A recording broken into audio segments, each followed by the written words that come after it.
Merry Christmas Eve, my fellow idiots. Let's make some Christmas crack. This is a super delicious and easy Christmas Eve treat.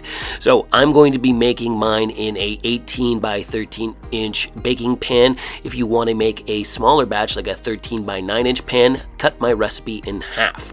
Now what we want to do is line our baking pan with some parchment paper, and then we are going to lay down a base layer of saltine crackers. Now depending on the size of the pan you use, you're going to be using anywhere from 30 to 60 crackers. I used about 54 of them, and I had to cut the last ones, like break them in half to fit into the pan. Once you've lined your pan with the saltine crackers, set the pan aside and get out a large pot, because we're going to make the caramel layer.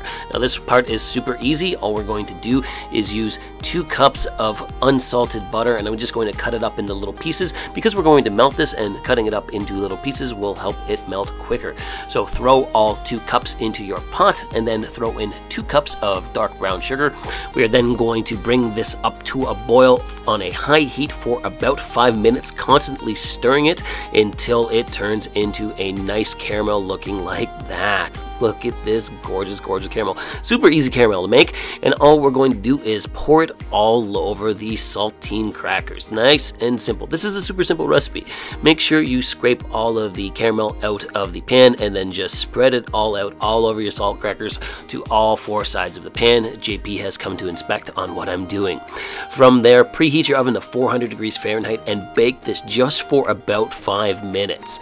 After which you're going to see that the crackers have soaked up some of the caramel, much like this. There we go. But it's also helped the caramel harden up a little bit. Now, for the final step, we're going to use some semi-sweet chocolate chips. You can use as many or as little as you want, but all we're going to do is pour a few cups of semi-sweet chocolate chips all over the crackers and caramel, and then go stick this back in your oven at 400 degrees Fahrenheit, and just let the chocolate chips melt for the next 3 to 5 minutes. As you can see, they've retained their structure, but not once we start spreading them. So get out a spatula and then just spread the chocolate all over and cover all of the caramel and saltine crackers. Look at that.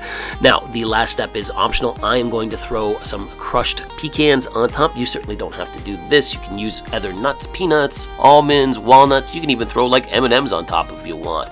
But anyways, once you've sprinkled on some kind of topping on top, throw this in your fridge to set for the next 3 to 4 hours until it hardens up, much like this. Oh yeah, we've got some Christmas crack. Now, we've got to try and get it out of this pan, so I'm just going to use a butter knife and scrape down all along the sides of the pan here, and then I'm going to use my butter knife to pry it up as one big sheet of Christmas crack. Look at that. It retains its structural integrity all the way through. Perfect. Give me a second here to pull off the parchment paper that stuck to the bottom of it, and then we're going to start cutting these up into squares and taste test this. This is Christmas crack. All right, let's cut off a corner piece here, and I'll give you a quick close-up. As you can see, we've got the chocolate, we've got the saltine cracker, and we've got the caramel bottom slash in between. Oh man, I'm excited for this. And with the first bite, these are fantastic. So good. They taste like a score bar. Like if you've ever had one of those before, you know what I'm talking about. But just the saltiness of the cracker with the caramel and the chocolate, it is a perfect combination. So good. You should give this a try if you've never tried these before.